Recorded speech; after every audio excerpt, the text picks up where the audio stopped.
رمضان میں خون کی کمی کو دور کیسے کریں؟ اس کے لیے 1 کپ دودھ، کھجور 5 عدد، بادام 3 عدد۔ اس کھجوروں کو 40 منٹ تک 1 کپ دودھ میں رکھیں، پھر کھجور اور دودھ کو بلینڈر میں ڈال کر اچھی طرح بلینڈ کر لیں اور ساتھ پیسی ہوئی بادام بھی شامل کریں۔ پھر اس میں چینی ڈال کر اچھی طرح مکس کر لیں۔ اس دودھ کے استعمال کریں، کچھ ہی دن میں واضح فرق محسوس ہوگا۔ اس دودھ سے دل کو طاقت ملے گی، قبض ختم ہوگی۔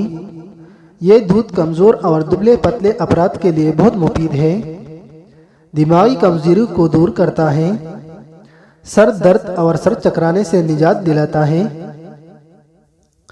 یہ نسخہ خون کی کمی کو دور کرتا ہے اور اس کے ساتھ ساتھ خون پیدا کرنے کی صلاحیت کو بڑھاتا ہے۔ قوت باہ اضافہ کے لیے بہت کارآمد ہے۔